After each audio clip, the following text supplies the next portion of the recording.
नमस्कार। स्वागत है आपका इंडिया गेट टीवी पर। मैं हूं अजय सेठिया। मित्रों, ज्ञानवापी मंडप की वीडियोग्राफी का विवाद अब सुप्रीम कोर्ट पहुंच गया है। आप पूछेंगे कि मैंने ज्ञानवापी मस्जिद को मंडप क्यों कहा। तो इतिहास में यह दर्ज है कि जब मंदिर का पुनर्निर्माण हो रहा था तो ग्वालियर की महारानी ने ज्ञानवापी मंडप बनवाया था। उसमें शिवलिंग स्थापित किया गया था। मंडप के नीचे 2 तहखाने बनवाए गए थे। अगर शिवलिंग के नीचे तहखाना हो तो शिवलिंग का मूल तहखाने में भी होता है। मंडप के ठीक सामने नेपाल के महाराजा ने नंदी बनवाया था। नंदी का मुंह हमेशा शिवलिंग की ओर होता है। अगर यह ज्ञानवापी मस्जिद थी तो नंदी क्या मस्जिद के सामने बनवाया गया था? और कोई मुस्लिम आलिम बताए कि इस्लाम में ज्ञानवापी क्या होता है। देश भर में हर जगह जामा मस्जिद है। दुनिया में कहीं भी कोई ज्ञानवापी मस्जिद है क्या? मुसलमानों को एक बात याद करवाता हूं। राम जन्मभूमि पर फैसला आने के बाद अनेक मुसलमान खुलकर सामने आए थे कि राम जन्मभूमि हिंदुओं को पहले ही सौंप देनी चाहिए थी। लेकिन उन्होंने वक्त रहते खुद राम जन्मभूमि हिंदुओं को सौंपने की बजाय 70 साल तक मुकदमा लड़ा, देश का माहौल खराब किया। 1992 करवाया। देश भर में हिंदू मुस्लिम दंगे करवाए जिसमें हजारों लोग मारे गए। आखिर तलवार की नोक पर हथियाई गई राम जन्मभूमि छोड़नी पड़ी। हिंदुओं ने जब यह राम जन्मभूमि का आंदोलन शुरू किया था तब सिर्फ 3 मंदिर मांगे थे, अयोध्या, मथुरा और काशी। उसमें से अयोध्या हिंदुओं को वापस मिल चुका है।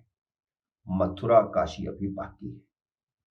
अब भी वक्त है कि उन्हें अपनी जिद छोड़ देनी चाहिए और मथुरा काशी जल्द से जल्द हिंदुओं को सौंप देनी चाहिए। यह मैं नहीं कहता, सुप्रीम कोर्ट के प्रसिद्ध मुस्लिम वकील रिजवान अहमद कह रहे हैं। उन्हीं के मुंह से सुनिए। उनके इस वीडियो के लिए उनका मैं तहे दिल से आभार भी व्यक्त करता हूं। बाबा विश्वनाथ कॉरिडोर का उद्घाटन हुआ है। ठीक, ये आप स्क्रीन पर उसका ऊपर से मैप देख रहे हैं।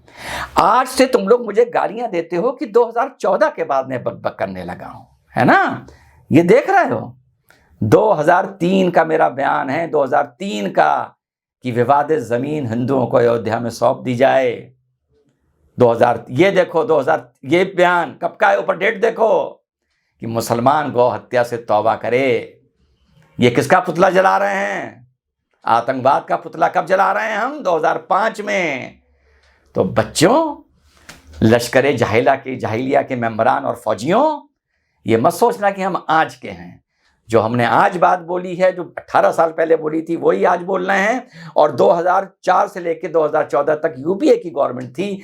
मेरा एक बयान दिखा दो जिसने ये बोला हो मैंने कि न्यायालय तय करेगा कि वहां मंदिर बनेगा या मस्जिद बनेगी। मेरे मुंह से आज तक नहीं निकली, बड़े बड़े भाजपा के नेताओं के मुंह से निकली, विश्व हिंदू परिषद के मुंह से निकली, लेकिन रिजवान अहमद के मुंह से नहीं निकली। मैंने पहले कह दिया था, राम लला जहां विराजमान है मंदिर वहीं बनेगा, चाहे पृथ्वी धुरी पर उल्टी घूमने लगे। मेरा रिपब्लिक टीवी पर ये मेरा बयान है। ठीक, तो ये मैं पहले से समझा रहा हूं।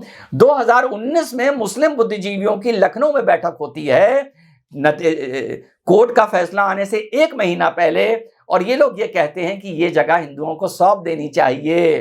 तब इस दिन मैं बहुत हंसा था। मैंने कहा था इनको अकल आई मेरी अकल के 16-17 साल बाद। और आज साथियों, आप लोगों को बता रहा हूं, आज भी वक्त है। आज की फिर इस वीडियो की डेट याद रखना और भले गालियां दो। मथुरा काशी को लेके सम्मानजनक तरीके से समझ हाजिर हो। बाबा विश्वनाथ बनाम ज्ञानवापी मस्जिद, एक तो नाम ही अजीब है ज्ञानवापी। ठीक, समझ को जीतने दो और इसका कोई सम्मानजनक समझौता कर लो, कल को बीजेपी रहे ना रहे, मैं पॉलिटिकल कमेंट्री में नहीं जाता हूं। सिर्फ बवाल को एक चीज रोक रही है कि आर्कियोलॉजिकल सर्वे ऑफ इंडिया का सर्वे इस जगह का रुका हुआ है। जिस दिन जैसे तैसे आज या 5 साल बाद या 1 साल बाद या 20 साल बाद वो सर्वे अलाउ हो गया। अयोध्या का केस तो फिर भी कुछ कॉम्प्लिकेटेड था, यहां तो जाके खड़े हो जाओ उसके सामने ज्ञानवापी के, आंख वो मस्जिद चीख चीख के बोलती है कि मैं किसी और की अमानत पर बनी हुई हूं, चीख चीख कर। वैसे तो रिजवान भाई ने बता ही दिया है कि ज्ञानवापी मस्जिद को देखकर ही लगता है कि यह हथियाई हुई जमीन पर बनी है। लेकिन अब ज्ञानवापी मंडप का इतिहास भी सबके सामने आ रहा है। ऐतिहासिक सबूत भी देख लीजिए।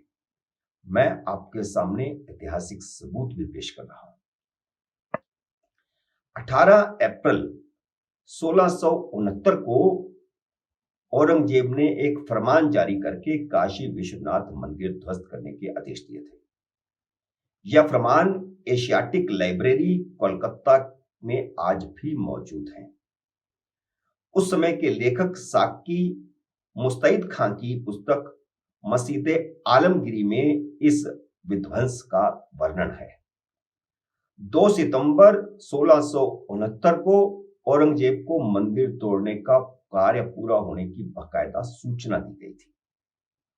1752 में मराठा सरदार दत्ताजी सिंधिया और मल्हार राव होलकर ने मंदिर मुक्ति के प्रयास शुरू किए थे, लेकिन उनका बीच में देहांत हो गया। तो 1777 से 1780 के बीच मंदिर का पुनर्निर्माण शुरू हुआ। इंदौर की महारानी अहिल्याबाई होलकर ने इस मंदिर का जीर्णोद्धार करवाया।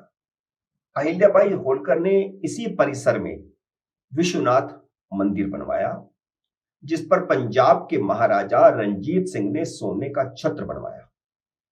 महाराजा नेपाल ने वहां विशाल नंदी की प्रतिमा स्थापित करवाई और ग्वालियर की महारानी बेजाबाई ने ज्ञानवापी का मंडप बनवाया था, जिस पर कब्जा करके मुसलमानों ने मस्जिद बनाई और उसको ज्ञानवापी मस्जिद कहते हैं। यह मस्जिद 1800 के आसपास मुगल शासन में ही बनी है और ज्ञानवापी मंडप के ऊपर बनी है। जल्दबाजी में बनी मस्जिद अपने पीछे अनेक सबूत छोड़ गई है, जिनमें एक सबूत मस्जिद की दीवार में मां श्रृंगारपुरी का मंदिर है, तो दूसरा नंदी की मूर्ति। नंदी का चेहरा ज्ञानवापी मस्जिद की ओर है, वह कैसे हो सकता है? यह सबूत ही काफी है कि नंदी का चेहरा शिवलिंग की ओर होता है। 1809 में काशी के हिंदुओं ने जबरदस्ती बनाई गई मस्जिद पर कब्जा कर लिया था, क्योंकि यह संपूर्ण क्षेत्र ज्ञानवापी मंडप का क्षेत्र है।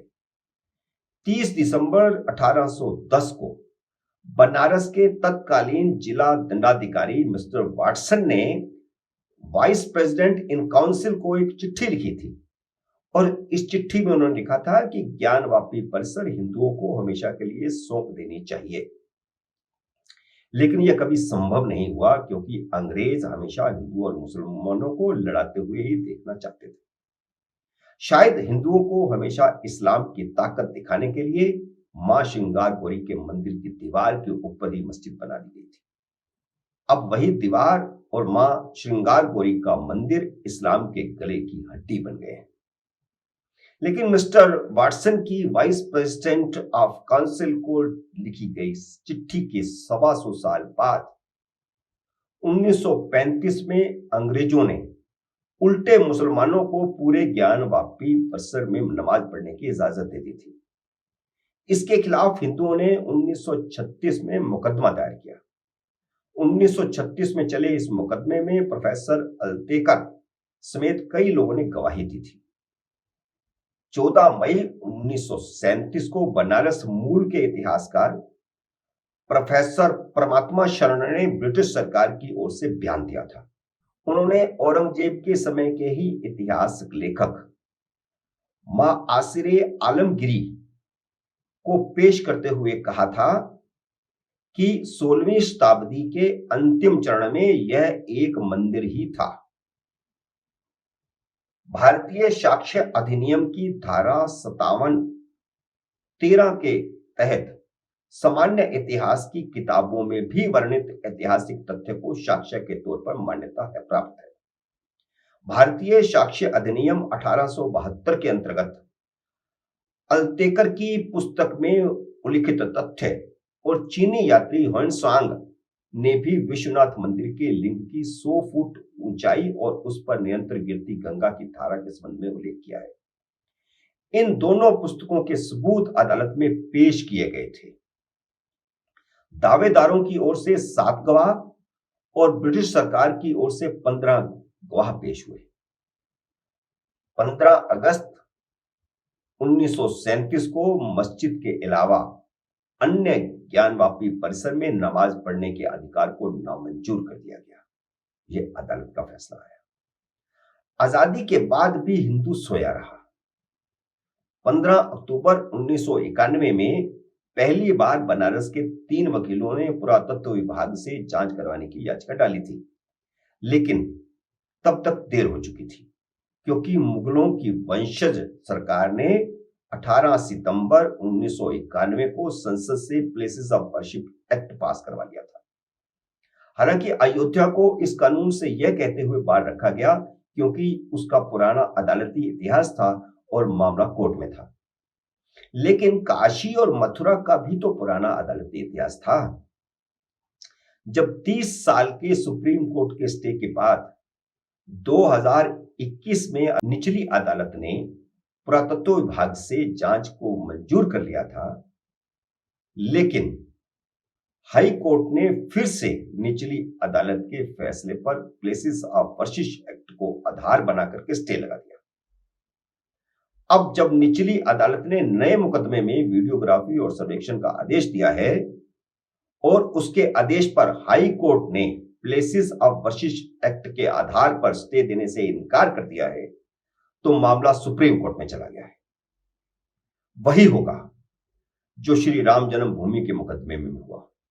सालों साल मुकदमेबाजी और आखिर में जय श्री राम की तरह बम बम भोले। याद करिए कि वनवास से लौटने के बाद पांडवों ने 5 गांव मांगे थे, लेकिन दुर्योधन ने 5 गांव नहीं दिए थे। युद्ध हुआ और कौरवों की हार हुई। हिंदुओं ने अयोध्या, मथुरा, काशी 3 मंदिर मांगे थे। मुगलों की औलादों ने 3 मंदिर वापस देने से इनकार किया और अब युद्ध जारी है। मित्रों, उम्मीद है मेरा यह वीडियो आपको पसंद आया होगा। इसे लाइक करिए, शेयर कीजिए और अगर आपने मेरे YouTube चैनल को सब्सक्राइब नहीं किया तो इसे सब्सक्राइब कीजिए। घंटी का बटन भी दबाइए ताकि जैसे ही मेरा नया वीडियो आए आपको सूचना आए। मेरे नए वीडियो का करिए इंतजार। तब तक नमस्कार।